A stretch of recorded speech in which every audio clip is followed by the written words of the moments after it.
ড্রামার শুরুতেই আমাদের জিয়াং পরিবারের দুই মেয়ের কথা বলা হয়। জিয়াং পরিবারের বড় মেয়ের নাম হলো সুইং। সুইং এর বিয়ে হয়েছিল রয়্যাল ফ্যামিলির একটা কনকিউবাইনের ছেলের সঙ্গে। সুইং ছিল অনেক হার্ডওয়ার্কিং এবং অনেক চালাক একটি মেয়ে। আর তার ছোট বোনের বিয়ে হয়েছিল রাজপুত্রের সঙ্গে, কিন্তু তার ছোট বোন ছিল খুবই অযোগ্য। ইভেন সে রাজপুত্রের স্ত্রী হিসেবে আনফিট হওয়ায় রাজপুত্র তাকে ডিভোর্স দিয়ে দিয়েছিল বিয়ের কয়েকদিন পরেই। যেখানে তার বড় বোনের একটা কনকিউবাইনের ছেলের সঙ্গে বিয়ে হওয়ার পরেও সে অনেক সুখে ছিল এবং সে একটা র্যাঙ্কে ছিল। সেখানে তার ছোট বোন ইউ এর অবস্থা খুব খারাপ ছিল। তো ইউকে যখন রাজ্য থেকে বের করে দেওয়া হয়, ইউ তখন ফিরে আসে ওর বড় বোনের রুমে এবং এসে ওর বড় বোনের জামাটা পরে নেয় আর বলে, আমার রাজপুত্রের সাথে বিয়ে হওয়া সত্ত্বেও আমি এই রাজপরিবারে টিকতে পারিনি, অথচ তোমার একটা কনকিউবাইনের ছেলের সঙ্গে বিয়ে হওয়ার পরেও তুমি আর তোমার স্বামী সুখে আছো। এবং সে তার বড় বোনকে এটাও বলে, দিদি তোমার কি মনে আছে ছোটবেলায় একটা টাউইস মাস্টার আমাদেরকে বলে দিয়েছিল আমাদের দুই বোনের ভাগ্য সবসময় আলাদা হবে, আমার ভালো হলে তোমার খারাপ হবে আর তোমার ভালো হলে আমার খারাপ হবে। যেহেতু তোমার ভালো হয়েছে তাই আমার খারাপ হয়েছে, তাই আমি তোমার ভাগ্য ছিনিয়ে নিতে চাই। এই কথা শুনে সুইং বলে, তুমি কি পাগল হয়ে গিয়েছো? আজকে আমি যা কিছু অর্জন করেছি আমার চেষ্টাই করেছি, তুমি কোনো চেষ্টাই করনি, সেজন্যই তো তুমি এই রাজ্য থেকে বিতাড়িত হয়েছো। আর তুমি আমার বিয়ের জামা কেন পরেছো? তুমি জানো না এটা একটা অফেন্স? এটা বলে দুই বোনই যখন ঝগড়া করেছিল ধাক্কাধাক্কিতে ওই রুমের ভিতরে আগুন ধরে যায় আর ওই রুমের ভিতরে দুই বোনই পুড়ে মারা যায়। তারপরেই দেখা যায় ওদের দুই বোনেরই আবার পুনর্জন্ম হয়েছে এবং ওদের বিয়ের দিন থেকেই পুনর্জন্ম হয়েছে। তো এখানে ছোট বোন ইউ এসে তার বড় বোনকে বলে, তোমার যেহেতু কনকিউবাইনের ছেলের সঙ্গে বিয়ে হওয়ার কথা, তো আমি স্বামী বদল করতে চাই। তুমি রাজপুত্রকে বিয়ে করবে আর তোমার জায়গায় আমি বিয়ে করব কনকিউবাইনের ছেলেকে। ও মনে মনে ভাবছে, যেহেতু আগের জন্মে আমার বোনের ভাগ্য এত ভালো ছিল, আমি রাজপুত্রকে বিয়ে করার পরে আমার ভাগ্য খারাপ হয়ে গিয়েছে, তাই এবার যদি আমি কনকিউবাইনের ছেলেকে বিয়ে করি তাহলে হয়তো আমার ভাগ্য ভালো হবে। কিন্তু ও তো আর জানতো না এদিক থেকে ওর বড় বোন সুইং এরও রিবর্ন হয়েছিল। সুইং মনে মনে বলে, যেহেতু আমার ছোট বোন ইউ এরও রিবর্ন হয়েছে এবং সে স্বামী বদল করতে চাইছে, তাহলে ঠিক আছে আমি স্বামী বদল করে নিব। তো সুইং তখন ওর বোনকে বলে, আজকে থেকে তুমি কনকিউবাইনের ছেলের বউ আর আমি হলাম প্রিন্সেস কনসোর্ট, তাই তুমি আমার থেকে অনেক লো র্যাঙ্কে আছো আর আমার কথা শুনে চলবে। ও ছোট বোন ইউ বলে, ঠিক আছে তোমার কথা শুনে চলবো, কিন্তু আলটিমেটলি তুমি রাজ্য থেকে একসময় বিতাড়িত হয়ে যাবে। তো এইভাবে দুই বোনের ভিতরে কিছু দ্বন্দ্ব চলে। যদিও ইউ বুঝতে পারেনি যে তার বড় বোন সুইং এরও পুনর্জন্ম হয়েছে, তবে সুইং যেহেতু বুদ্ধিমান তাই সুইং বুঝতে পেরেছিল যে ইউ এর পুনর্জন্ম হয়েছে, তাই ও আগে থেকেই প্রস্তুত ছিল। যাই হোক, এরপরে আমরা ইউ এর একটু স্মৃতি দেখতে পাই। ও যখন রাজপুত্রকে বিয়ে করেছিল তখন ওকে ভীষণভাবে নির্যাতন করতো রাজপুত্রের অন্য যে কনকিউবাইন আছে তারা, এবং ও এসবের প্রতিবাদ করতে পারেনি। আর ও মনে মনে ভেবেছে এবার সুইং এর উপর সেই সব জিনিস ঘটবে যেগুলো আগে আমার উপর ঘটেছে, এবার সমস্ত নির্যাতনের শিকার হবে সুইং।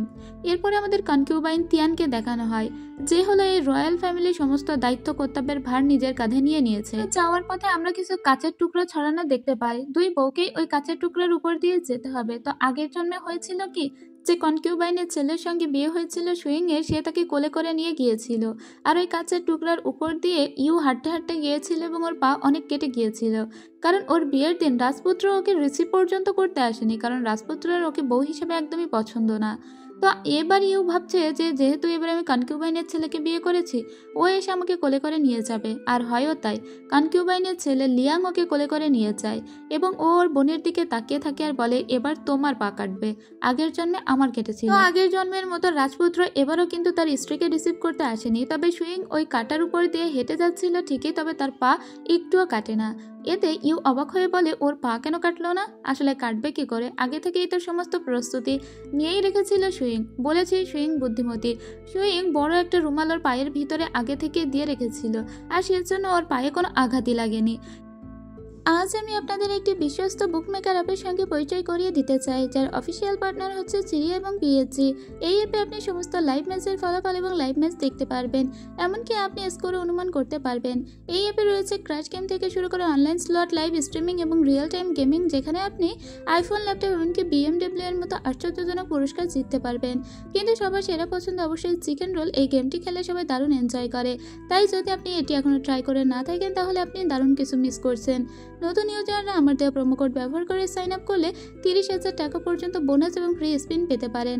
আর যেতে টাকা আপনি চাইলে বিকাশ, নগদ, রকেট ব্যাংক এবং অন্যান্য সহজ পদ্ধতির মাধ্যমে খুব সহজেই তুলে নিতে পারেন। রেজিস্ট্রেশনের জন্য পিন কমেন্টে থাকা লিঙ্কে ক্লিক করুন অথবা গুগলে গিয়ে অনুসন্ধান করুন। আর রেজিস্ট্রেশনের সময় প্রোমো কোড ব্যবহার করুন এবং বোনাস পান। এরপরে ওরা ভিতরে আসে, কিন্তু ইউ তখন সুইংকে বলে, দেখো তোমাকে রিসিভ করতে তোমার হাজব্যান্ড একটু এগিয়েও এলো না। এই হলো দাদিমা, আর এই দাদিমার কথাই হলো শেষ কথা। দাদিমাকে সবাই প্রচন্ড ভয় পায়। এখানে রাজপুত্র কিছুক্ষণ পরে সাদা জামা পরে চলে আসে। রাজপুত্র আসলে একটা নর্তকীকে ভালোবাসে। তখন আর দাদিমা বলে, আজকে তোমার বিয়ে, তোমার বউ এসে এখানে দাঁড়িয়ে আছে, আর তুমি কিনা ওই ভিখিরি নর্তকীর জন্য তোমার এই বউকেই ত্যাগ করছো। রাজপুত্রের নাম হলো জুন। তো জুন তখন বলে, যাদেরকে আমি ভালোবাসি যদি তাদেরকেই ভালো রাখতে না পারি তাহলে রাজপুত্র হয়ে আমার আর কি লাভ হলো। আমি ওই নর্তকীকে অনেক ভালো রাখতে চাই, কিন্তু ওই নর্তকী আসলে এর বিয়ে বলে সে বিষ খেয়ে নিয়েছে, তাই এখন সে খুবই অসুস্থ। এবার সুইং ওর হাতে থাকা একটা মেডিসিন বের করে বলে, এই মেডিসিন তোমার ওই প্রেমিকার জীবন বাঁচাতে সাহায্য করবে, তবে আমি তার জীবন বাঁচাতে পারি যদি একটা শর্তে তুমি রাজি হও। তো রাজপুত্র তখন বলে, বলো তোমার কি শর্ত আছে। সুইং তখন বলে, আমাকে প্রিন্সেস কনসর্ট বানাতে হবে, মানে বউ হিসেবে স্বীকৃতি দিতে হবে। আমি এখানে একটা অধিকার চাই, তাহলেই আমি তোমার প্রেমিকাকে সুস্থ করে দিব। তো এতে রাজপুত্র রাজি হয়ে যায়, আর রাজপুত্র ওকে বিয়ে করে নেয়। তো বিয়ের দিন রাত্রিবেলা যখন সমস্ত গহনা খুলছিল, সুইং বসে বসে ওর দাসী বলে, আপনাকে দেখতে তো রাজপুত্র একবারও এলো না। সুইং তখন হেসে বলে, রাজপুত্র না এলেই তো ভালো, আমি এখানে স্বাধীনভাবে আমার মতো চলতে পারবো। আমি যে একটা প্রিন্সের বউ, এটাই তো অনেক বড় কথা। এদিকে ইউকে দেখতে পাই, ইউ এসেছিল সুইং এর ঘরে চুরি করে এবং ওর জানালা আঠা দিয়ে জোড়া লাগিয়ে যাচ্ছিল। আর ওদিকে কনকিউবাইন তিয়ানকে দেখতে পায়, যার হাতে এই রাজ্যের সমস্ত ভার ছিল। সে দেখতে পায় যে একটা চোর যে সুইং এর ঘরে চুরি করার জন্য যাচ্ছিল। যেহেতু সুইং এর নতুন বিয়ে হয়েছে, ঘরে অনেক দামি দামি জিনিস আছে, সে এগুলো চুরি করতে যাচ্ছিল। আর ইউ এগুলো দূর থেকে দেখতে পায়, আর কনকিউবাইন তিয়ানও দেখতে পায়, এবং তারা দুজনেই মনে মনে চিন্তা করেছে যে সুইংকে আর এই লোককে আজকে ফাঁসিয়ে দিবে, আর বলবে নববধূ একটা বাহিরের লোক এনে তার সঙ্গে পরকীয়া করছে। যাই হোক, ওই লোক যখন ভিতরে ঢোকে তখনই সুইং সাথে সাথে জানালা দিয়ে পালানোর চেষ্টা করলেও ওই জানালা তো আগে থেকেই বন্ধ করে গিয়েছে ইউ। যেহেতু ওদের পুনর্জন্ম হয়েছে, তাই ইউ খুব ভালোভাবে জানে যে এর পরে পরে ঠিক কী ঘটতে চলেছে। এদিকে ইউ নিজের বাসরঘাট করা বাদ দিয়ে সোজা তিয়ানের কাছে যায় আর বলে, আপনি তো এই বাড়ির সমস্ত দায়িত্বে আছেন, আপনি কি জানেন আমার বড় বোন আসলে তার ঘরে একটা পুরুষ লোক নিয়ে এসেছে, চলুন আমরা গিয়ে বরং দেখি। তিয়ান তখন বলে, ঠিক আছে তাহলে চলো। আসলে তিয়ান আর ওর ছোট বোন দুজনেই সুইং এর খুবই খারাপ চায়, আর চায় সুইং এর খুব খারাপ হোক, ওর ভাগ্য খুব খারাপ হোক। সেজন্য ওরা রুমের ভিতরে আসে, আর এখানে এসে দেখতে পায় এখানে অন্য কোনো লোক ছিল না, এখানে রাজপুত্র ছিল, এবং তার সঙ্গে বেশ রোমান্টিক অবস্থায় ছিল এখানে সুইং। তো সুইং বলে, আমি প্রিন্সের বউ, আর তোমাদের সাহস কি করে হয় বাসরাত্রে আমার ঘরে ঢোকার। এবার তিয়ান খুবই রেগে গিয়েছিল ইউ এর উপর, আর ইউকে বলে, তুমি তো বললে না তোমার বোনের ঘরে একটা চোর ঢুকেছে, কই এখন তো কাউকে দেখছি না। ওদিকে প্রিন্সের স্ত্রী বলে, তোমরা দুজনেই যেহেতু নিয়ম ভঙ্গ করে আমার ঘরে ঢুকেছ, তাই তোমরা দুজন দুজনকে থাপ্পড় দিবে। এবার ওরা দুজন দুজনকেই থাপ্পড় মারতে থাকে, আর দুজনের ভিতরে সম্পর্কটা প্রথম দিনেই খারাপ করে দিয়েছিল সুইং। এরপরে আমরা সুইং এর ফ্ল্যাশব্যাক দেখতে পাই, ও আসলে ওই চোরটাকে মেরে ওর খাটের নিচে বস্তাবন্দি করে যখন রাখছিল, ঠিক তখনই রাজপুত্র এখানে আসে ওকে থ্যাংক ইউ দিতে, কারণ রাজপুত্রের যে প্রেমিকা নর্তকী তাকে বাঁচিয়েই দিয়েছে কথা মতো সুইং। তো সুইং তখন ওকে বলে, আপনাকে একটু অভিনয় করতে হবে, যেহেতু আমি আপনার প্রেমিকার প্রাণ বাঁচিয়েছি তাই আমাকে আপনাকেও বাঁচাতে হবে। তো রাজপুত্র ওকে এই যাত্রায় বাঁচিয়ে দেয়, আর রাজপুত্র ওকে এটাও বলেছে, যেহেতু তুমি আমার প্রেমিকার প্রাণ বাঁচিয়েছো তাই আমিও তোমাকে বাঁচালাম, আর কিন্তু আমি তোমাকে বাঁচাতে পারবো না। এদিকে ইউ ওই সমস্ত কাণ্ড শেষ করে যখন ঘরে আসে তখন দেখতে পায় তার স্বামী লিয়াং চুপ করে বসে আছে। লিয়াং বলে, আজকে আমাদের বাসর ঘর, আর তুমি আমাকে রেখে কোথায় গিয়েছিলে। ইউ তখন ওর স্বামীকে সিডিউস করতে শুরু করে আর স্বামীকে ভুলিয়ে নেয়। পরদিন ওদের দুই মেয়েকেই বাপের বাড়িতে যাওয়ার কথা ছিল, তো ওরা দুই মেয়ে বাপের বাড়ি যায়, কিন্তু রাজপুত্র কিন্তু সুইং এর সাথে যায়নি। রাজপুত্র একটা প্যাভিলিয়নের মালিক, আর সেই প্যাভিলিয়নেই তার প্রেমিকাকে সব সময় রাখতো সে। তার প্রেমিকার নাম হলো লিং। তো লিং এখানে অনেক সুন্দর ডান্স করতো, আর সে বসে বসে দেখতো, লিং এর সঙ্গে গল্প করতো, লিং এর সঙ্গেই মূলত সে সময় কাটাতো, আর সেজন্যই তার স্ত্রীর উপর তার কোনো মন ছিল না। যাই হোক, বাড়িতে যাওয়ার পরে ইউ তার মাকে অনেক কথা বলে সুইং এর নামে, কারণ এরা আপন দুই বোন নয়। সুইং এর মা অনেক ছোটবেলায় মারা গিয়েছে, সো সুইং এর মা নেই, তাই সুইং এর উপর ওরা বুলি করতো খুব। তো ঠিক তখনই আমরা দেখতে পাই যে রাজপুত্রের শি নামের একটা ছেলে ছিল, সেই ছেলেটি চলে এসেছে ওর মাকে বাঁচাতে। এই ছেলে কিন্তু রাজপুত্রের নিজস্ব ছেলে নয়, একে একটা ব্যাটলফিল্ডে কুড়িয়ে পেয়েছিল রাজপুত্র, তাই ওকে বাড়িতেই মানুষ করে। যাই হোক, রাজপুত্রের ছেলে হিসেবে মানুষ হয়েছে বলে ওকে সবাই একটু মান্য করে। তো যখন সে এখানে বাঁচাতে এসেছিল তার মাকে, তখন অন্য সবাই বেশ ভয় পেয়ে যায় আর বলে যেহেতু রাজপুত্রের ছেলে এখানে এসেছে, সো সুইং এর উপর আর ঝামেলা করা ঠিক হবে না। তো এরা যখন এদের বাপের বাড়িতে এসেছিল তখন বাবা মায়ের জন্য বেশ কিছু জিনিসপত্র নিয়ে আসা হয়েছিল। তো সেসব জিনিসপত্র নিয়ে এখানে কথা হচ্ছিল। তো সুইং ওর বাবা মাকে দেওয়ার জন্য যে জিনিসগুলো নিয়ে এসেছিল সেগুলো ওর বাবা মার কাছ অব্দি পৌঁছানোর জন্য 3 জন দাসীকে নিয়ে এসেছিল। তো এখানে তার বোনের বর অর্থাৎ ইউ এর বর লিয়াং একটা দাসীকে দেখে থমকে যায়, কারণ ওই দাসীর সঙ্গে তার পুরাতন প্রেম ছিল।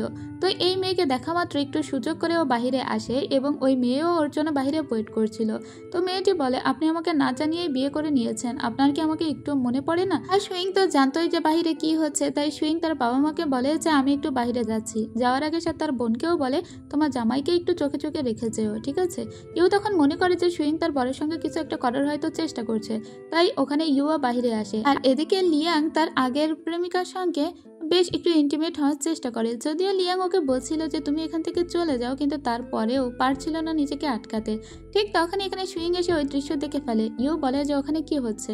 সুইং বলে তুমি ওখানে যেও না, গেলে না তোমার চোখ কপালে উঠে যাবে।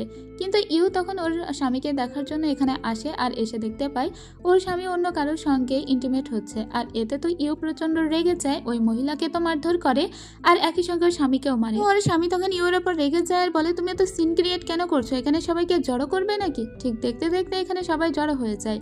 সো এখানে লিয়াং এর মুখটা একদম ছোট হয়ে যায়। লিয়াং তখন ওর বউকে বলে বাড়ি যেয়ে দেখাচ্ছি তোমাকে, তোমাকে কি করতে হয় সেটা বাড়ি যেয়েই দেখাবো। এদিকে ইউ মনে মনে ভাবছে আমি সুইং এর ক্ষতি করতে গিয়ে উল্টো আমারই ক্ষতি করে ফেললাম, দেখবো সুইং তোমাকে ঠিক কে বাঁচায়। এবার আমি তোমার প্রতি এরকম কিছু করবো তোমাকে কেউ বাঁচাতে পারবে না। এরপরে ও এসে কনকিউবাইন তিয়ানকে বলে শিকে না আপনি ছোটবেলা থেকে মানুষ করেছেন, মানে ওই যে ব্যাটলফিল্ডে কুড়িয়ে পাওয়া ছেলেটা, তো শি তো আপনাকে বাদ দিয়ে এখন থেকে সুইং এর সাথে সাথে সবসময় ঘুরছে। এবার ওরা ওই শিকেই অস্ত্র বানায়। এদিকে জুন খুবই কম সময় বাড়িতে থাকতো, তবে ও আজকে ওর স্ত্রীর সঙ্গে দেখা করতে বাড়িতে এসেছিল। ওর স্ত্রী তখন বলে আপনার সঙ্গে আমি একটা চুক্তি করতে চাই, আপনি আমাকে এখানকার সমস্ত অধিকার দিয়েছেন, আমাকে প্রিন্সেস কনসর্ট বানিয়েছেন, তো আমি আপনার সঙ্গে ডিভোর্স এগ্রিমেন্ট করতে চাই। আমি মাত্র 1 বছর আপনার সঙ্গে বিয়ের কন্ট্রাক্টে থাকবো, আপনি আপনার মতো পরে থাকতে পারেন আর পরে আমি আমার মতো থাকবো।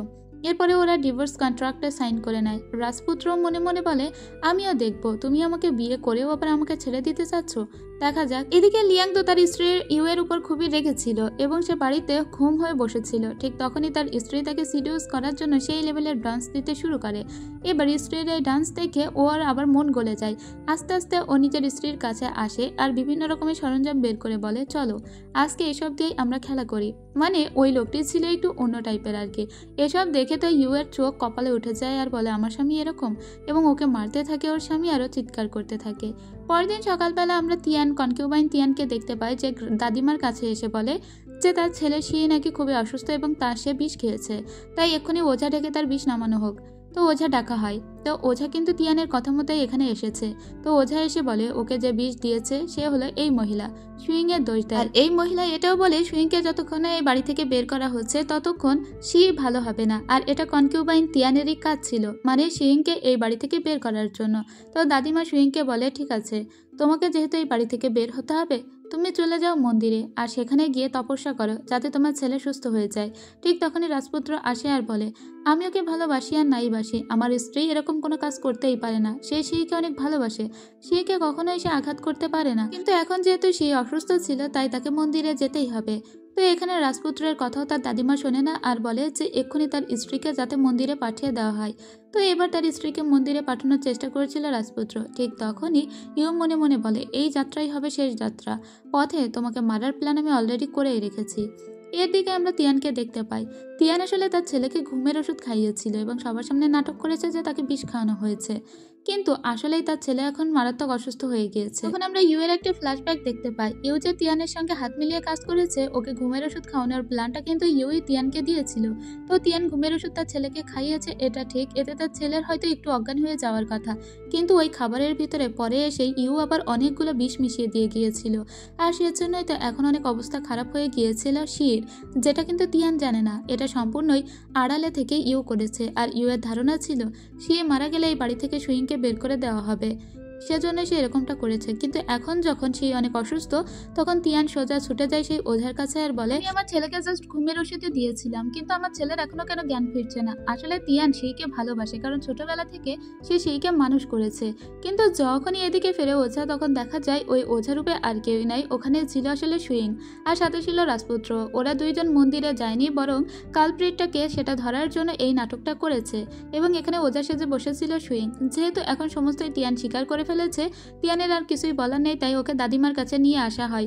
ও দাদিমাকে বারবার বলে, আমি শিকে ঘুমের ওষুধ দিয়েছিলাম, তাহলে শির এত ভয়ানক অবস্থা কি করে হলো? নিশ্চয়ই সুইংই ওকে বিষ খাইয়েছে চুরি করে। কিন্তু না, সুইং কিছু ডক্টরি বিদ্যা জানতো, তাই শির এই অবস্থা সে আগেই বুঝতে পেরেছিল, তাই মন্দিরে যাওয়ার আগে সেই শির অবস্থা আরো ভালো করে দিয়েছিল। ও কিছু টোটকা জানে আর কিছু মেডিসিনাল ট্রিটমেন্ট জানে, সেগুলো করে ও শিরকে ভালো করে দিয়েছে। তো এটা রাজপুত্র এখন তার দাদিমাকে বলে। তিয়ান বলে, তাহলে ওকে বিষটা কে দিয়েছে? আমি তো দেইনি, অন্য কেউ নিশ্চয়ই বিষ দিয়েছে। এবং তিয়ানের বারবার মনে হচ্ছিল যে ওই বিষটা আর কেউই নাই, সুইংই দিয়েছে, তাই সে সুইংকে মারতে যাচ্ছিল। তবে এই সময় রাজপুত্র সুইংকে বাঁচিয়ে নেয়, আর সুইংকে এভাবে সবার সামনে মারার জন্য দাদিমা বলে এক্ষুনি তিয়ানকে জেলে পাঠানো হোক, এবং সে সারা জীবন ওই জেলে পচেই মরবে। এদিকে শিকে সুস্থ করার সমস্ত চেষ্টাই করা হচ্ছিল। তো সেদিন রাত্রেবেলা যখন নিজের রুমে কাপড় চোপড় চেঞ্জ করছিল সুইং, ঠিক তখনই তার হাজব্যান্ড মানে রাজপুত্র জুন এখানে আসে। জুন হঠাৎ করে এসে এখানে কিছু ঔষধ রাখে আর বলে, আজকে তিয়ান তোমার গলায় অনেক বড় একটা আঘাত করেছে, তো ওখানে যদি ঔষধ লাগানো না হয় তাহলে সেটা আরো খারাপ হয়ে যাবে। 1 বছর আমার সঙ্গে থাকতে গেলেও তো তোমাকে সুস্থ থাকতে হবে, তাই নয় কি? আসলে সুইং এর প্রেমে পড়ে যাচ্ছিল দিনকে দিন রাজপুত্র। যদিও খুব কম সময়ই ওরা একে অপরের সঙ্গে কাটাতো, কিন্তু ওরা দুজনেই ছিল খুবই কোঅপারেটিভ।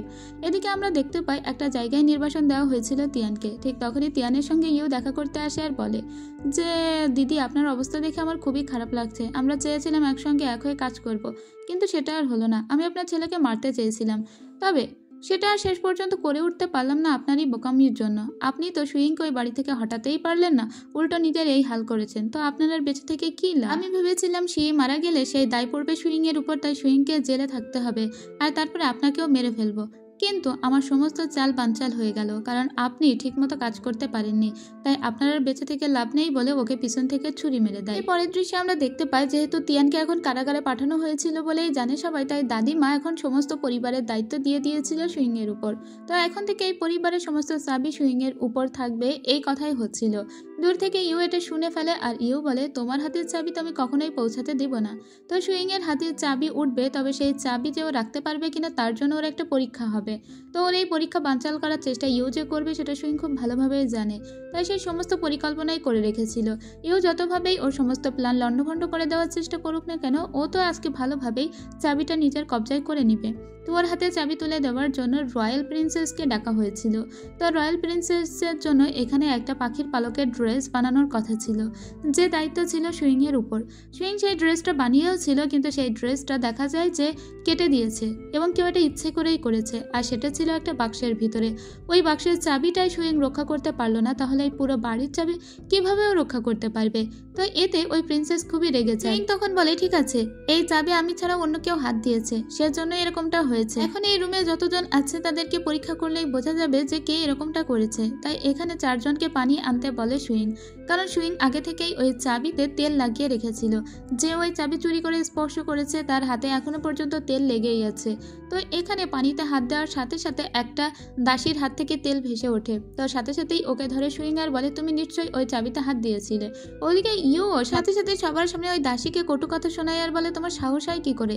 চাবি স্পর্শ করে চুরি করে তুমি ওই পোশাকটি কেটে দিয়েছ, অথচ ইউই কিন্তু ওই মেয়েটিকে ঠিক করেছিল। যাই হোক, এখন তো ধরা পড়ে গেল। ওই মেয়েটিও স্বীকার করে যে হ্যাঁ, আমি নিজেই করেছি। কিন্তু এদিকে রানীর জন্য বাহিরে আলাদা করে একটা পাখির পালকের ড্রেস অলরেডি সুইং বানিয়ে রেখেছিল, আর এটাই ছিল অরিজিনাল, কারণ সুইং জানতো ওই ড্রেসটা কেউ না কেউ কেটে দেবে, তাই নকলটা ও ওর ভিতরে রেখেছিল আর এটা নিজের জায়গায় রেখেছিল।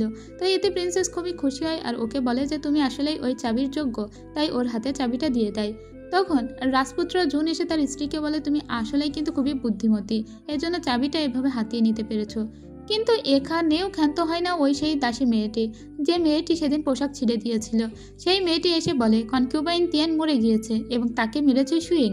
এতে দাদিমা অবাক হয়ে বলে আমি বিশ্বাস করি না, কিন্তু তখনই মেয়েটি একটা কানের দুল দেখায় আর বলে তিয়ানের রুমে আমরা এই দুলটি পেয়েছি, আসলে এই মেয়েটি ছিল তিয়ানের একটা দাসী, কিন্তু এখন সে ইউয়ের হয়ে কাজ করছে। তো সুইং দুলটা দেখে বলে হ্যাঁ ওটা আমার দুল, ওটা হারিয়ে গিয়েছে, এর মানে এই নয় আমি তিয়ানকে হত্যা করেছি। দাদিমা তখন বলে ঠিক আছে, তিয়ানকে তাহলে এখনই অ্যানসেস্ট্রাল হলে গিয়ে বসে নীল ডাউন হয়ে থাকতে বলা হোক। এবার ওকে পাঠানো হয় অ্যানসেস্ট্রাল হলে, আর এদিকে ইউ বলে তিয়ান এরকম একটা কাজ করলো। তো এই কথা যখন শুনতে পায় রাজপুত্র, তখন ও ছিল ওই প্যাভিলিয়নের ভিতরে যেখানে লিঙ্ক ডান্স করছিল। তো আজকের লিঙ্ককে অপেক্ষা করে ও সোজা বাড়িতে চলে আসে। জুন এসে সুইংকে বলে আমি যতদূর তোমাকে চিনতে পেরেছি তাতে আমার কখনোই মনে হয় না তুমি তিয়ানকে হত্যা করেছো। তখন সুইং বলে আপনি এখন আমাকে হেল্প করতে পারেন, আপনি প্লিজ চেষ্টা করুন কিভাবে কি হয়েছে। তো এখানে আমরা সেই দাসীকে দেখতে পাই যাকে আটকে রাখা হয়েছিল। ইউ ওর সঙ্গে দেখা করতে আসে আর বলে তুমি আজকে আমার হয়ে অনেক বড় একটা কাজ করেছো, আসলে এই মেয়েটি কেন ওর হয়ে কাজ করছে শুনবেন। তিয়ানকে যেদিন ইউ মেরে ফেলেছিল এই মেয়েটি তখন বাইরে থেকে ওই দৃশ্য দেখতে পেয়েছিল, কিন্তু তিয়ানকে তখন ইউ ভয় দেখিয়েছিল, এই মেয়েটিকে তখন ইউ ভয় দেখিয়ে বলেছিল তুমি যদি কাউকে এই কথা বলে দাও তাহলে তোমার ছোট ভাই আর তোমার পরিবারের সবাইকেই আমি মেরে ফেলবো, এখন থেকে তুমি আমার হয়ে কাজ করবে। তো সেখান থেকে ওই মেয়েটি ইউ এর হয়ে কাজ করতে শুরু করেছে এবং আজকের সমস্ত কথা ইউ এর শিখিয়ে দেওয়া কথা।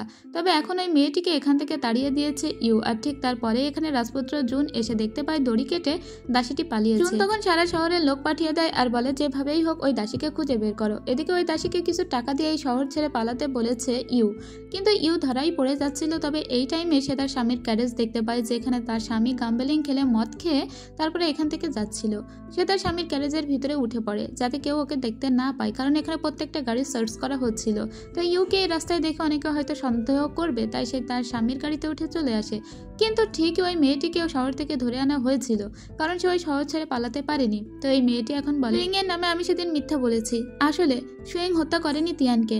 এবং সে আস্তে করে পিছনে তাকায় ইউ এর দিকে, কিন্তু তারপরেও সত্য কথা বলে না আর বলে তিয়ান নিজেই নিজেকে হত্যা করেছে, কিন্তু আমি মিথ্যা কথা বলেছি সুইংকে ফাঁসানোর জন্য।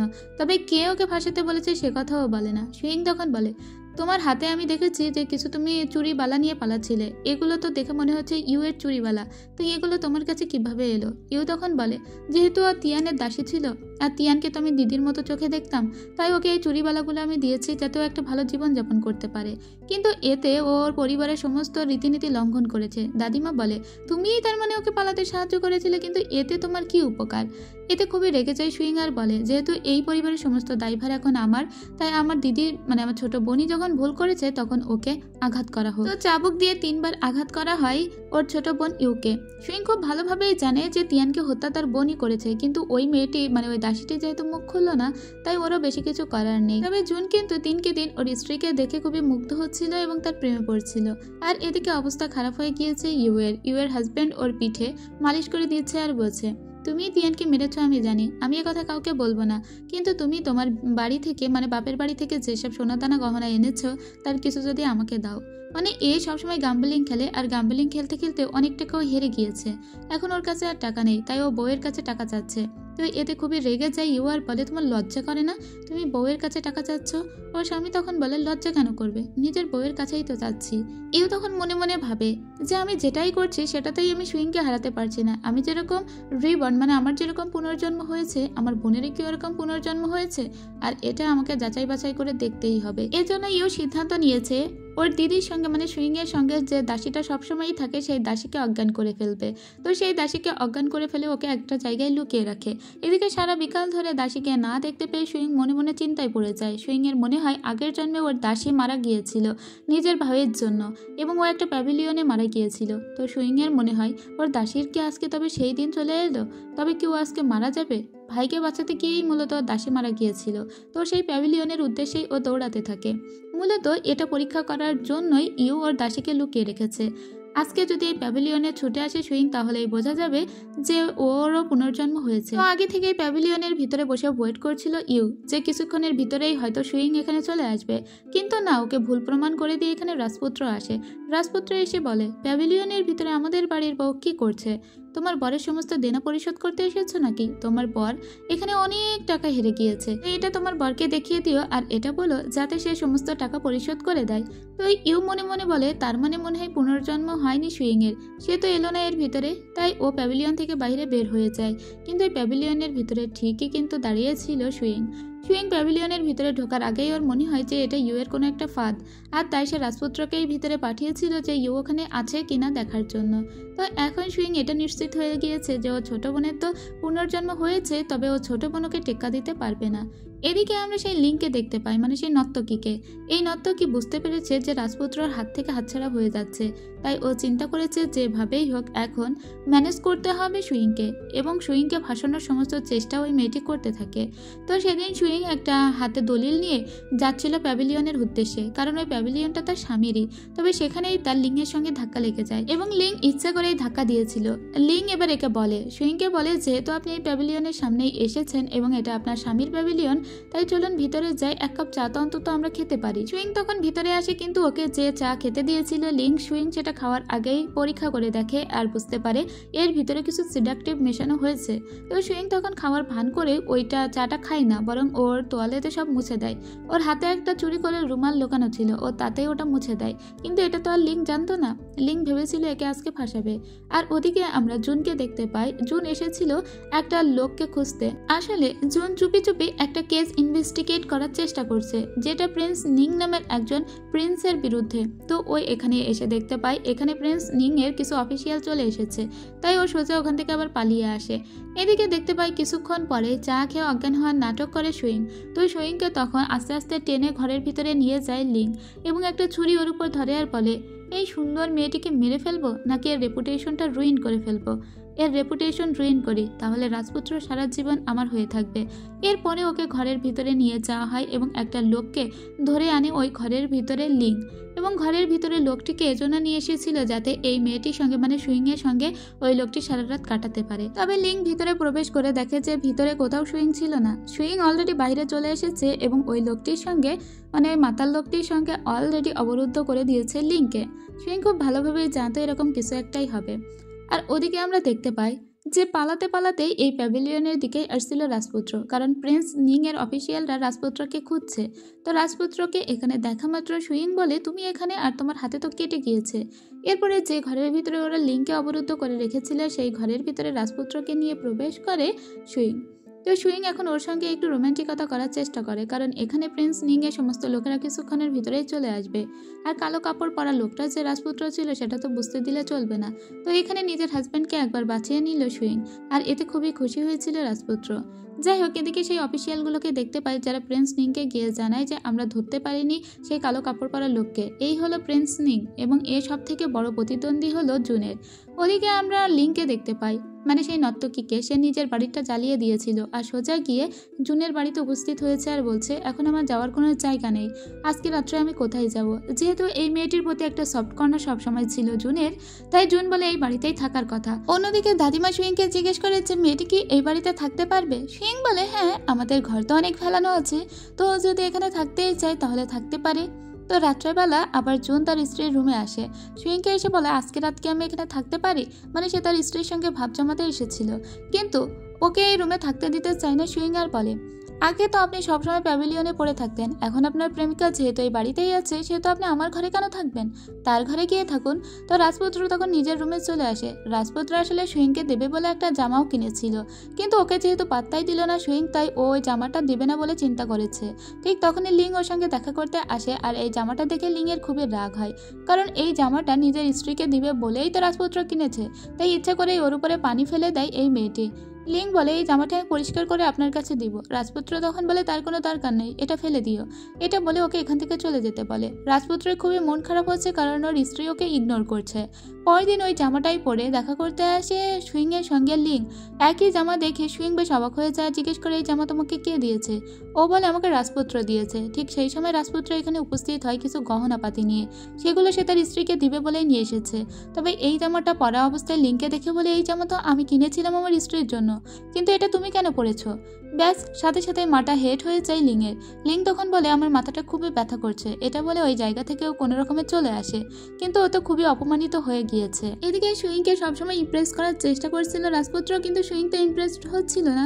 আর ওদিকে লিং বলে ঠিক আছে আমি দেখাচ্ছি তোমাকে। এটা বলে আমরা দেখতে পাই ও সোজা চলে এসেছে রাজপুত্রের ঘরে। আর রাজপুত্রের ঘরের যেখানে আলো জ্বলছিল সেখানে কিছু সেডাকটিভ মিশিয়ে দিয়ে রাজপুত্রকে সিরিয়াস করার চেষ্টা করে, কিন্তু রাজপুত্র নিজের হাত কেটে ওই রুম থেকে বাইরে বের হয়ে আসে। আর একবারও লিংকে টাচ না করেই ও সোজা চলে আসে সুইং এর কাছে আর সুইংকে বলে আমি পয়জন্ড। ঠিক তখনই সুইং ওকে পানিতে নামিয়ে দেয় গোসল করতে এবং ওর জন্য কিছু ঔষধ তৈরি করছিল যাতে ও সোবার আপ হয়ে যায়। কিন্তু সাথে সাথেই সুইংকেও পানির ভিতরে টেনে নিয়েছিল তার হাজব্যান্ড, কারণ ও এই মুহূর্তে অনেক ড্রাগ অ্যাডিক্টেড ছিল এবং অনেক বেশি এক্সাইটেড ছিল। সুইংকেও একটা ফোর্সফুলি কিস করার পরে আস্তে আস্তে ও শান্ত হয়ে যায় এবং ও ওর গার্ডকে বলে দেয় যে এই লিং মেয়েটার ব্যাকগ্রাউন্ড নিয়ে একটু রিসার্চ করতে। তো লিংকেও এসে বলে আমি জানি গতকাল রাত্রে তুমি আমার ঘরে এসেছিলে এবং তুমি আমাকে সিডিউস করার চেষ্টা করেছিলে, তাই এসব করা হতে বিরত থাকো। আমি তোমাকে যেমনটা মনে করেছিলাম তুমি আসলে তেমনটা নও বলে এখান থেকে চলে যায়। এদিকে প্রিন্স নিং সবসময় পড়েই ছিল জুনের পিছনে এবং জুন যে প্যাভিলিয়নটা চালাতো সেখানে সে প্রায়ই লোকজন পাঠাতো, অফিসিয়াল পাঠাতো এখানকার সমস্ত অংশ সার্চ করার জন্য। তো আজকে ওরা সার্চ করতে এসেছিল, মূলত একটা দলিল খুঁজছিল প্রিন্স নিং, যে দলিলটা অনেক আগে থেকেই আছে জুনের কাছে। ঠিক তখনই এই প্যাভিলিয়নে কি একটা কাজ করতে এসেছিল সুইং এসে বুঝতে পারে তার হাজব্যান্ডকে ঝামেলা ফেলানোর চেষ্টা করছে প্রিন্স নিং, কারণ আগের জন্মে ও দেখেছিল প্রিন্স নিং রাজপুত্রের সঙ্গে ঝামেলা করার চেষ্টা করতো। তাই প্রিন্স নিংয়ের যেসব অফিসিয়ালরা এসেছিল সেই সব অফিসিয়ালদের ও ভালিয়ে ভুলিয়ে এখান থেকে পাঠিয়ে দেয় আর এবারও প্রিন্সকে হেল্প করে। তো আস্তে আস্তে ও প্রিন্সের দিকে ঝুঁকে যাচ্ছিল। অন্যদিকে আমরা লিংকে দেখতে পাই লিংয়ের সঙ্গে হাত মেলানোর জন্য এসেছিল ইউ, আর এটাই বাকি ছিল। লিংয়ের কথা মতো ইউ এখন কাজ করতে শুরু করে। ইউ ওর হাজব্যান্ডকে বলে আমি প্রেগনেন্ট, এবং এই কথা শুনে ওর হাজব্যান্ড খুবই খুশি হয়ে যায়। ইভেন এই বাড়ির সবাই খুব খুশি হয়ে যায় ওর এই প্রেগনেন্সির কথা শুনে। তবে এটা ছিল মিথ্যা কথা, ও প্রেগনেন্ট ছিল না। ও মূলত সবার মন জয় করার জন্য এবং সুইংকে ফাঁসানোর জন্য এটা করেছে। যেহেতু ও প্রেগনেন্ট তাই ও সুইংকে বলে একটা স্যুপ বানিয়ে আনতে। তো সুইং ওকে সেই স্যুপটা বানিয়ে আনে আর সুইং ওকে দেখা মাত্রই বোঝা যায় যে ও প্রেগনেন্ট নয়, কারণ ও ওকে আবার কাছ থেকে দেখেছে। ইউ তখন বলে হ্যাঁ আমি প্রেগনেন্ট নই, কিন্তু আমি তোমাকে ফাঁসানোর জন্যই এই অভিনয়টা করছি। ঠিক সেই সময় দেখা যায় যে ইচ্ছে করে নিজেকে ধাক্কাধাক্কির অভিনয় করতে লাগে ইউ, আর নিজে ইচ্ছে করে পড়ে যায়। তখন ওই বাগানে এসে দাঁড়িয়েছিল সবাই। ওর হাজব্যান্ড এসে দাঁড়িয়েছিল, গ্র্যান্ডমা এসে দাঁড়িয়েছিল, এদিকে লিংও এসে দাঁড়িয়েছিল। সবাই দেখতে পায় যেন সুইংয়ে ধাক্কা দিয়ে ফেলে দিয়েছে ইউকে, আর সাথে সাথে ওর ব্লাড লস হয়েছে এবং ওর মিসক্যারেজ হয়ে গিয়েছে। আর এটাই ছিল লিংয়ের প্ল্যান। মূলত এই প্ল্যানটার কথাই সে বলেছিল ইউকে, এবং ইউ সেই অনুযায়ী কাজ করেছে সুইংকে ফাঁসানোর জন্য, সুইংকে সবার সামনে খারাপ করার জন্য। কিন্তু এত সহজে কি আর সুইংকে ফাঁসানো যায়? ও এমন একটা ঔষধও দিয়েছে ইউকে যেটা খেলে ওকে দেখাবে যে ওর অনেক ব্লাড লস হচ্ছে এবং ওকে দেখে মনে হবে যে ওর মিসক্যারেজ হয়ে গিয়েছে। কিন্তু এই সমস্ত কথা কিন্তু সবটাই বুঝতে পেরেছে সুইং। সবাইকে বলে আমার বোন আসলে প্রেগনেন্ট ছিলই না, তাহলে ওর মিসক্যারেজ কিভাবে হবে? দাদিমা বলে এসব তুমি কি বলছো, সবার সামনেই তো ওর ব্লিডিং হলো। তখন সুইং বলে ঠিক আছে তাহলে ইম্পেরিয়াল ডক্টরকে ডাকা হোক, আর সাথে সাথে ইম্পেরিয়াল ডক্টরকে ডাকা হয়। ডক্টর বলে কে বলেছে ওর মিসক্যারেজ হয়েছে, ওর বাচ্চা তো এখনো আছে। মানে ও আসলেই গর্ভবতী, যেটা ও নিজেও জানতো না। অভিনয় করতে করতে সত্যিই ও গর্ভবতী হয়ে গেল এবং একটু আগে ওর বাচ্চার অনেক বড় ক্ষতিও করে ফেলছিল। তবে ওর ভাগ্য ভালো যে বাচ্চাটা এখনো ওর গর্ভেই আছে। এই কথা শোনার পরে সুইং অবাক হয়ে বলে তার মানে ও সত্যি সত্যি প্রেগনেন্ট ছিল, কিন্তু ও আসলে নিজেও জানতো না সেটা। এবার ও রাজপুত্রের দিকে তাকায় আর জুনকে বলে আমাদেরকে এই রহস্য উদ্ঘাটন করতেই হবে। সুইং খুব ভালোভাবেই জানে যে তার বোন খুবই বোকা প্রকৃতির, তাই সে তার বোনের কাছে আসে আর বলে আমি জানি তুমি জানতে না যে তোমার বাচ্চা পেটে আছে, কিন্তু তুমি কারোর সঙ্গে একটা তো অভিনয় করেছো। আর এই যেই ডক্টর যাকে তুমি ডেকে পাঠিয়েছিলে একে তুমি ঘুষ খাইয়েছো আর বলতে বলেছো যাতে সে আমাদেরকে বলে যে তুমি প্রেগনেন্ট, কিন্তু এই ডক্টর বুঝেছিল যে তুমি সত্যিই প্রেগনেন্ট। কিন্তু ওই ডক্টরকেই পুনরায় আবারও টাকা দিয়ে হাত করে নিয়েছিল লিং। লিং যখন জানতে পেরেছিল ওই ডাক্তারের কাছ থেকে যে ইউ আসলেই প্রেগনেন্ট, তখন লিংই ওই ডক্টরকে বলেছিল যে ইউকে বলবে সে প্রেগনেন্ট নয় আর তুমি আমাদের কথা মতো কাজ করবে। কিন্তু ডক্টর বলেছিল তবে সে তো সত্যিই প্রেগনেন্ট, তাকে কি না জানানোটা উচিত হবে? লিং বলে তাকে যদি জানাও তাহলে আমাদের প্ল্যান কাজ করবে না, আমি তোমাকে এক্সট্রা টাকা দিচ্ছি। তাকে বলবে সে প্রেগনেন্ট নয় আর সবার সামনে বলবে সে প্রেগনেন্ট। কিন্তু লিং খুব ভালোভাবেই জানতো যে ইউ আসলে প্রেগনেন্ট, তার সত্ত্বেও তার মিসক্যারেজের নাটকটা করানোর জন্য ঔষধও দিয়েছিল। এখন ইউ খুবই খেপে যায় ওর সাথে, বলে আরেকটু হলেই তোমার জন্য আমার বাচ্চা নষ্ট হয়ে যাচ্ছিল। এখন এই কথা সবাই জানতে পেরেছে যে লিংই এই কনস্পাইরেসিটা করেছে। তো এখন লিং এসে রাজপুত্রকে বলে আমি কোনো অন্যায় করিনি। রাজপুত্র তখন ওর হাতে বলে আমি ছোটবেলায় তোমাকে যে পেন্ডেন্টটা দিয়েছিলাম সেটা আমাকে ফেরত দাও। আমি ভেবেছিলাম ছোটবেলায় তুমিই আমাকে বাঁচিয়েছিলে, কিন্তু আসলে আমি খোঁজ নিয়ে জানতে পেরেছি যে সেদিন তুমি আমাকে বাঁচাওনি। এই পেন্ডেন্ট আমি তোমাকে দেইনি, কিন্তু এই পেন্ডেন্ট তোমার কাছে এলো কিভাবে? লিং তখন বলে পেন্ডেন্টটা আমি চুরি করিনি, তুমি যাকে দিয়েছিলে সেই পেন্ডেন্টটা ফেলে রেখে গিয়েছিল আর আমি পেন্ডেন্টটা নিয়েছিলাম আর সেখান থেকে আমি অভিনয় করে গিয়েছি যে আমি তোমাকে বাঁচিয়েছিলাম। এইবার ওই পেন্ডেন্টটা দেখার সাথে সাথেই সুইংয়ের মনে পড়ে এই পেন্ডেন্টটা তো ছোটবেলায় তাকে কেউ একজন দিয়েছিল, তাহলে সে ছোটবেলায় যাকে বাঁচিয়েছিল সেটা আর কেউই নয়, সেটা তারই স্বামী জুন। অথচ জুন এই নাচনেওয়ালি মেয়েটিকে সবসময় নিজের কাছে এজন্য রেখেছে কারণ সে মনে করতো ছোটবেলায় এই মেয়েটিই তাকে বাঁচিয়েছিল, তাই তার উপর ঋণ পরিশোধ করার জন্যই তাকে এভাবে থাকতে দিয়েছে, তাকে খেতে দিয়েছে এবং তাকে অনেক ভালোবাসাও দিয়েছে। তবে এই মেয়েটি সবসময় তার সঙ্গে অভিনয় করে গিয়েছে, তার বিশ্বাসের সুযোগ নিয়েছে। আজকে সমস্তটাই পরিষ্কার হয়ে গিয়েছে জুনের কাছেও, একই সঙ্গে সুইংয়ের কাছেও, কারণ ওই পেন্ডেন্টটা সুইংয়েরই প্রাপ্ত, কারণ সুইংয়ের ছোটবেলায় একবার বাঁচিয়েছিল আসলে জুনকে। তো আমরা একটা ফ্ল্যাশব্যাক দেখতে পাই, সেদিন সুইং ছোট্টবেলায় বাঁচিয়েছিল সুইংকে। সুইংয়ের অবস্থা খুবই খারাপ ছিল, সুইং ওকে বাঁচানোর স্বরূপ ওই পেন্ডেন্টটা দিয়েছিল আর ওর নাম জিজ্ঞেস করেছিল। সুইং সেদিন বলেছিল পুনরায় যেদিন আমাদের দেখা হবে সেদিন তোমাকে আমি আমার নাম বলবো। তো যাই হোক, সুইংয়ে যে জুনকে বাঁচিয়েছিল এই কথা সে জুনকে এখন বলে না, আর জুনও জানে না ছোটবেলায় কে তাকে বাঁচিয়েছিল। তবে আজকে তার মন খারাপ হয়ে গিয়েছে কারণ লিং তো ওকে বাঁচায়নি, তাই সে তার স্ত্রীর কাছাকাছি আসে আর বলে আমি কখনোই লিংয়ের সঙ্গে কোনো ভালোবাসার সম্পর্কে ছিলাম না, সবাই আমাদের ভুল বুঝেছে, ওর আর আমার ভিতরে তেমন কোনো সম্পর্কই নেই, তাই তুমি আমাকে কখনো ভুল বুঝো না। ও মূলত এসে তার স্ত্রীর সঙ্গে ভুলটা একবার ভাঙিয়ে গেল, কারণ সে দিনকে দিন তার স্ত্রীরই প্রেমে পড়ে যাচ্ছে। তো এই কথাগুলো শুনে কিন্তু সুইংয়েরও খুবই ভালো লাগে। যাই হোক, পরের দিন আমরা দেখতে পাই সুইং এবং জুন তারা দুজনেই একটা ল্যান্টার্ন ফেস্টিভ্যালে এসেছিল। সারা দুপুর থেকে সন্ধ্যা পর্যন্ত তারা একসঙ্গে টাইম স্পেন্ড করে। কিন্তু অন্যদিকে আমরা লিংকে দেখতে পাই, লিংকে যেহেতু বাড়ি থেকে বের করে দেওয়া হয়েছিল তাই সে সুইংয়ের মতো মুখোশ পরে এবং নিজেকে সুইন হিসেবে ডিসগাইজ করে সোজা ছদ্মবেশে চলে যায় প্যাভিলিয়নে। যে প্যাভিলিয়নের মালিকটা আসলে জুন, সেখানে এসে ওই একটি মেয়েকে জোর করে একটা ছেলের কাছে বিক্রি করে দেয় এবং তার কাছে সঁপে দিয়ে বলে যে তাকে সবসময় সার্ভ করো। তো ওই মেয়েটি তখন অনেক খারাপ লাগে এবং কিছুক্ষণ পরে সে সুইসাইড করার চেষ্টা করে এবং সে মরেও যায়। আর এতে ওখানকার সমস্ত মানুষের ভিতরে তোলপাড় শুরু হয়ে যায়। আর এদিকে ল্যান্টার্ন ফেস্টিভ্যাল থেকে তখন জুন এবং সুইং বাড়িতে ফিরেছিল। একটা গার্ড এসে ওদেরকে জানায় প্যাভিলিয়নে খারাপ কিছু ঘটে গিয়েছে। তারপরে প্যাভিলিয়নে যায় ওরা। ওখানকার সব মানুষ তখন সুইংকে উদ্দেশ্য করে বলতে থাকে তোমার জন্য ওই মেয়েটা আজকে মারা গেল, তুমি জোর করে ওই ছেলেটির কাছে মেয়েটিকে বিক্রি করে যদি না দিতে তাহলে মেয়েটা আজকে সুইসাইড করতো না। সুইং তখন বলে কি বলছো তোমরা, আমি তো সারা বিকাল থেকে এই প্যাভিলিয়নে একবারও আসিনি। এবং জুনও বলে সে সারা বিকাল থেকে আমার সঙ্গেই ছিল, আমরা ল্যান্টার্ন ফেস্টিভ্যালে ছিলাম, কিন্তু তখন অলরেডি পুলিশও চলে এসেছে ওই মেয়েটির সুইসাইডের জন্য। সুইং বুঝতে পারে কেউ একজন তার ছদ্মবেশ নিয়ে এখানে এসেছিল, তাই সুইং তখন রাজপুত্রকে বলে আপনিই পারেন আমাকে উদ্ধার করতে, কারণ এখন আমাকে পুলিশের কাছে যেতেই হবে, তাই আমি ওখানে যাচ্ছি আর আপনি চেষ্টা করুন যে কে আসলে আমার ছদ্মবেশ নিয়েছিল। এরপরে সুইং পুলিশের কাছে চলে আসে এবং সে কারাগারে নিজেকে বন্দী করে ফেলে। আর এদিকে ল্যান্টার্ন ফেস্টিভ্যালে যে যে লোক তাদেরকে দেখেছিল সেখানে পুলিশদেরকে নিয়ে আসে রাজপুত্র, কিন্তু তারপরেও এটা এনাফ ছিল না। এরপরেও অনেক লোককে খোঁজার চেষ্টা করে রাজপুত্র নিজের স্ত্রীকে বাঁচানোর জন্য, কিন্তু সে সেভাবে কিছুই বুঝতে পারে না। তবে এই প্যাভিলিয়নে প্রত্যেকটা অলিগলি তার চেনা, আর যে মেয়েটি এখানে ছদ্মবেশ সেজে এসেছিল তারও সবটাই চেনা। সে বুঝতে পারে যে আসলে তার স্ত্রীকে ফাঁসানোর চেষ্টা করেছে তারই কাছের কোনো লোক, কারণ লিং তো এই পরিবেশটা খুব ভালো করে চেনে আর লিং পিছনের দরজা দিয়ে পালিয়েছে। এদিকে সুইংকে মারার চেষ্টা করেছিল কারাগারের ভিতরেই একটি লোক। সুইং কোনোভাবে তার হাতে তার মাথার কাঁটাটা মেরে দিয়ে ওখান থেকে পালানোর চেষ্টা করে। তখনই জুন এখানে চলে আসে, তার স্ত্রীকে বাঁচিয়ে নেয় এবং ওই লোকটিকেও ধরে ফেলে। লোকটির কাছে বারবার জিজ্ঞেস করে বলো কে তোমাকে পাঠিয়েছে।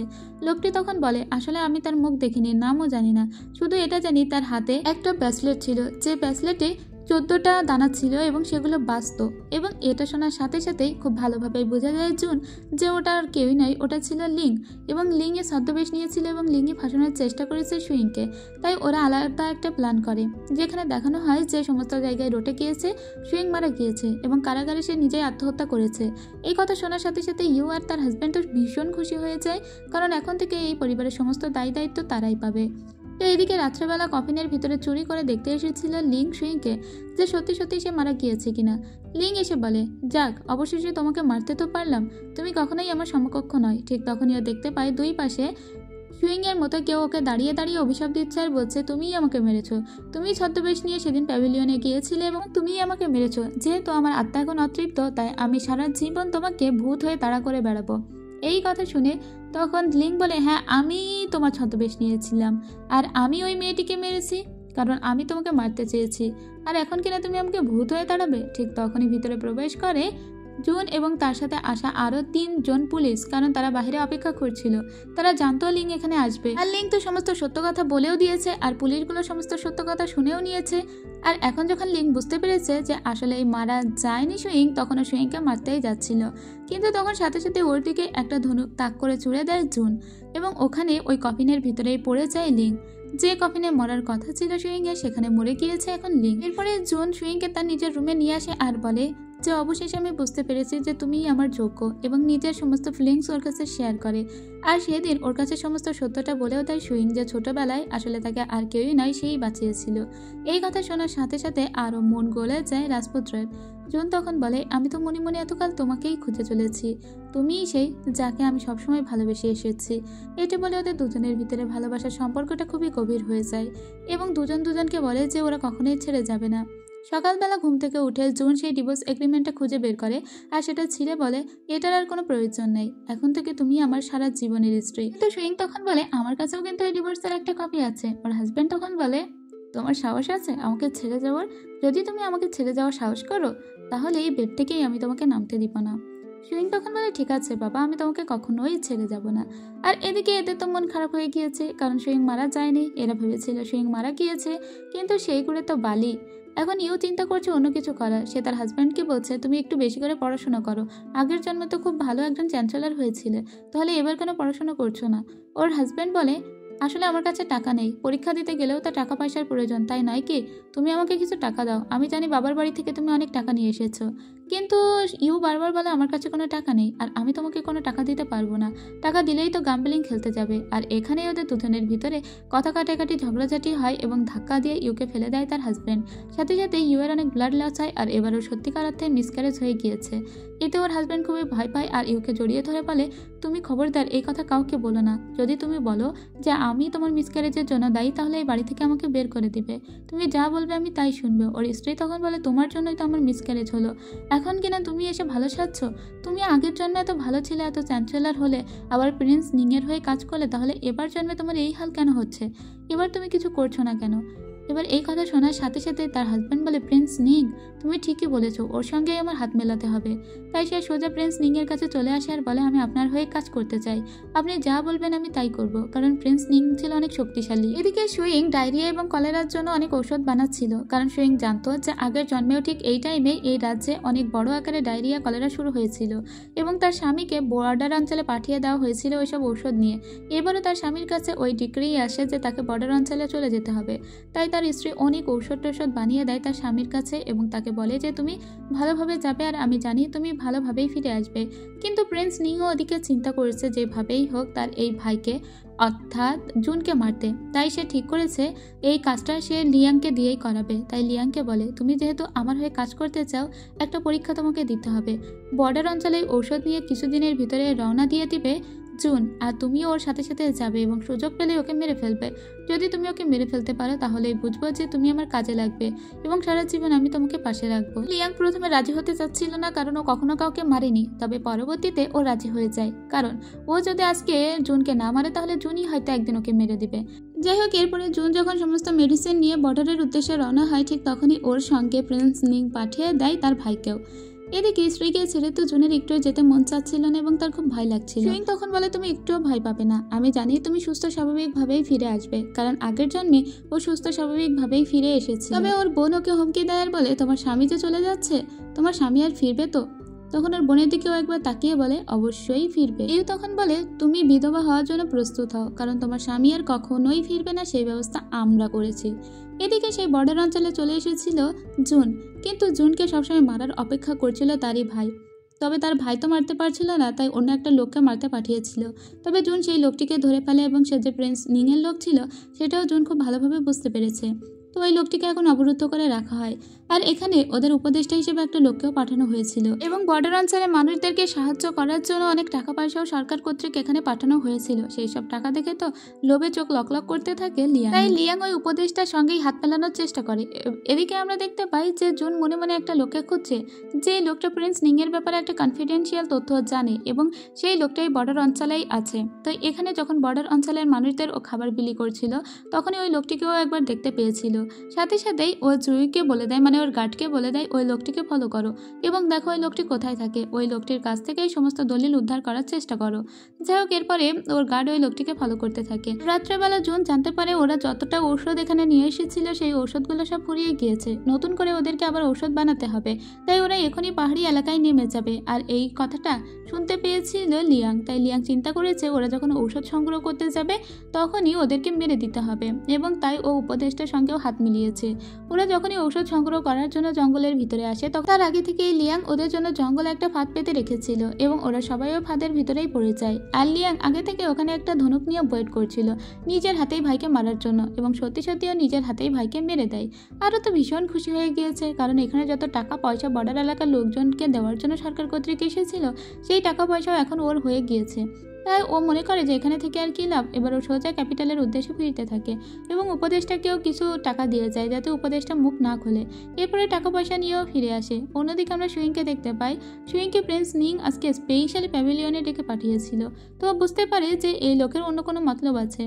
তো টাকা মাত্রই প্রিন্স নিং বলে, তুমি আমাকে বিয়ে করবে? তোমার স্বামী যেহেতু মারাই গিয়েছে তো এখন আমাকে বিয়ে করতে আর তো কোনো বাধা নাই। এই কথা শুনে অবাক হয়ে গিয়েছিল সুইং, তার স্বামী মারা গিয়েছে মানে?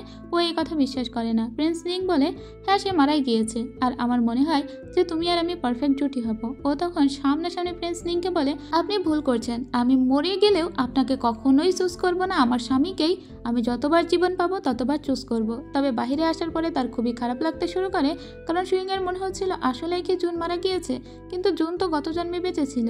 ঠিক তখন ও জানতে পারে যে লিয়াংও ফিরে এসেছে, তাই ও দ্রুত করে বাড়িতে ফিরে আসে আর লিয়াংয়ের কাছে জিজ্ঞেস করে, আপনিও তো ওখানে গিয়েছিলেন, তাহলে জুন কোথায়? লিয়াং তখন বলে, কি আর বলবো দুঃখের কথা, ভাই তো ওখানে ঔষধ সংগ্রহ করতে গিয়ে মারা গেছে, তো তার লাশটাও পর্যন্ত খুঁজে পাওয়া যায়নি।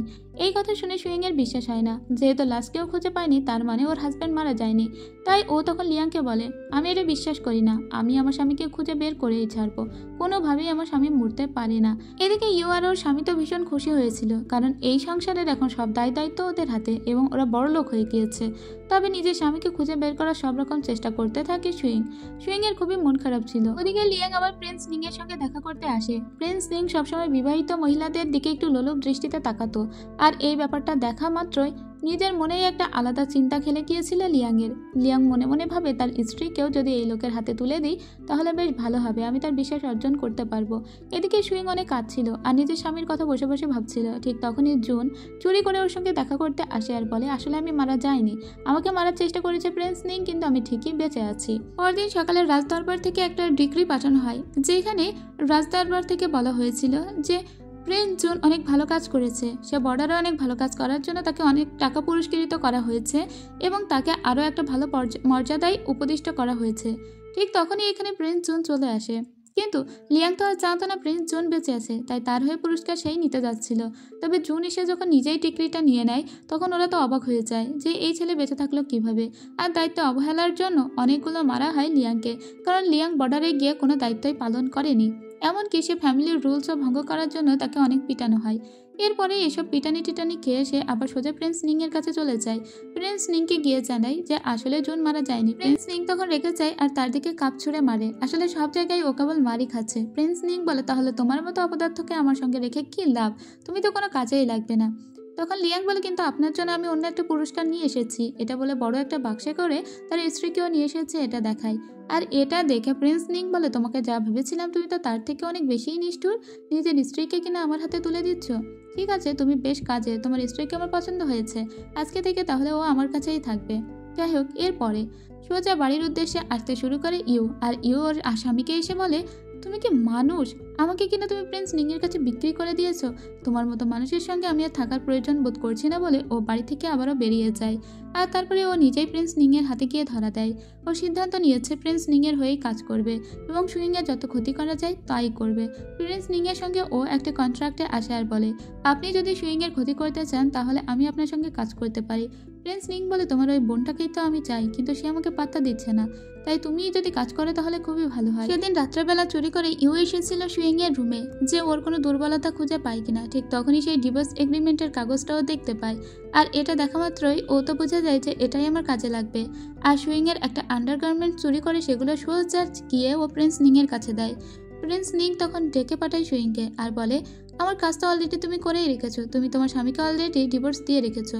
সুইং তখন এসে বলে, এটা অনেক আগের কাগজ এবং এটার এখন কোনো ভিত্তি নেই। আপনি যদি এটার বেসিসে আমাকে আপনার করে নিতে চান তাহলে আপনি অনেক ভুল করছেন। আমার স্বামী আপনার থেকে অনেক গুণ হ্যান্ডসাম এবং অনেক বুদ্ধিমান, তাই আমি তাকেই বারবার বিয়ে করব বলে ওই কাগজটা ওর হাত থেকে কেড়ে নিয়ে সেটাকে ছিঁড়ে ফেলে আর বলে, আপনি ফার্দার আমার পিছনে লাগার চেষ্টা করবেন না, তাহলে ফল খুব একটা ভালো হবে না বলে শাসিয়ে চলে যায়। এদিকে প্রিন্স নিং একটা বাক্স উপহার পাঠিয়েছে জুনের কাছে। তো জুন বলে, এই বাক্সের ভিতরে কি আছে? জুন ওই বাক্সটা খুলে দেখে ওর ভিতরে তার স্ত্রীর একটা আন্ডারগার্মেন্টস। তারপরে সে সোজা তার স্ত্রীর কাছে চলে যায় এবং তখন ওকে খুব ভালো করে সুইং বুঝিয়ে বলে যে প্রিন্স নিং ঠিক কী কী করার চেষ্টা করছে। আর এদের ভিতরে প্রিন্স নিং ভেবেছিল ঝামেলা হবে, কিন্তু ঝামেলা তো হয় না, উল্টো দুজনের অনেক ক্লোজ হতে থাকে। তখন জুন একটা আংটি পরিয়ে দেয় ওর স্ত্রীকে আর বলে, এটা ইমার্জেন্সি মুহূর্তে তোমাকে হেল্প করবে। সুইং বলে, তুমি আমাকে ভুল বোঝনি তো? জুন বলে, কখনোই না, আমি তোমাকে খুব ভালো করেই চিনি। এরপর থেকে ওরা সবসময় নজর রাখতো প্রিন্স নিং এর বাড়ির উপর, একই সঙ্গে এর উপর। সুইং প্ল্যান করে একটা চিঠি লিখে পাঠিয়েছিল প্রিন্স নিংকে আর বলেছিল যে আপনি যদি আমার সঙ্গে দেখা করতে চান তাহলে ফিরতে আর একটা চিঠি লিখবেন।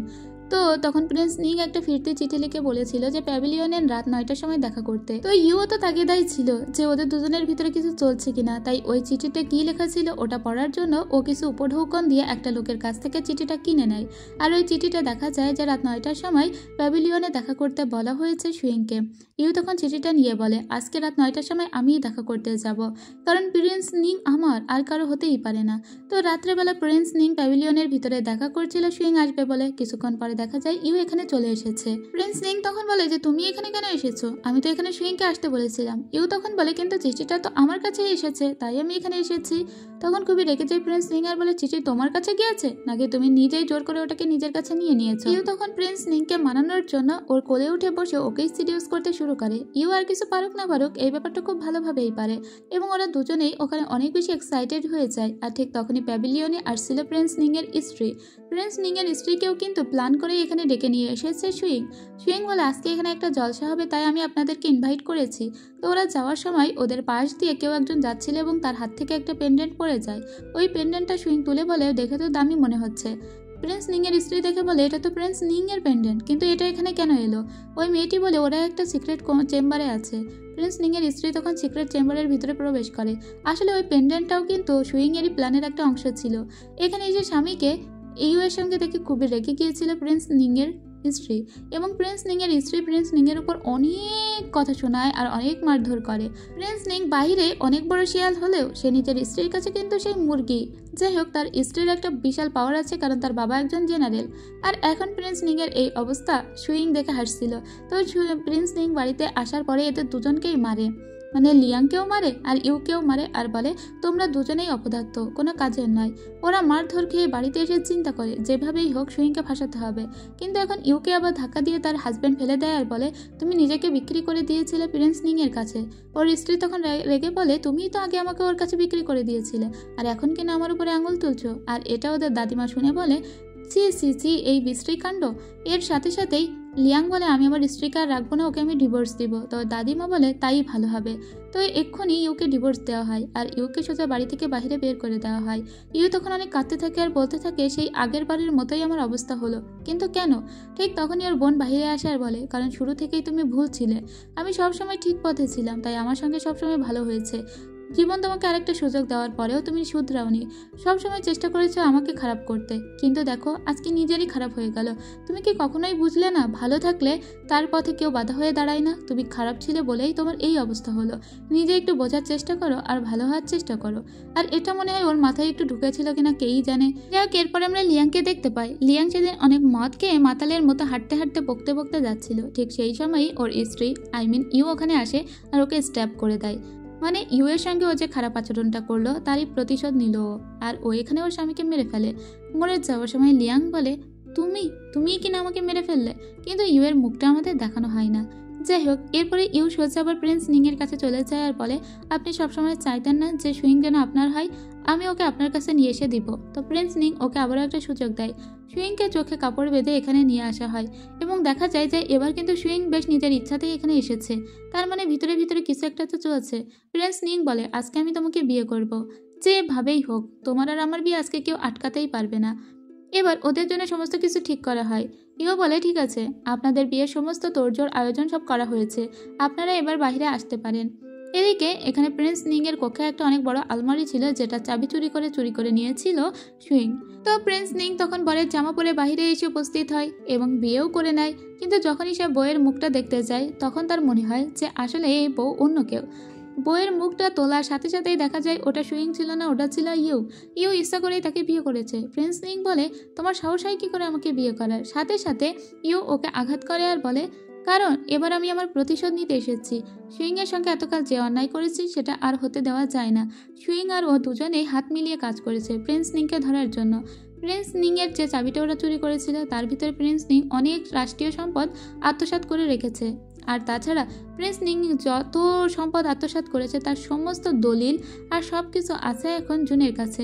তো জুন সেগুলো প্রিন্স নিংকে দেখিয়ে বলে এগুলো রাজ দরবারে অলরেডি প্রেরণ করেছি এবং রাজার পক্ষ থেকে আমাকে বলা হয়েছে তোমাকে ধরে নিয়ে যেতে, এবার আর তোমাকে কেউই রক্ষা করতে পারবে না।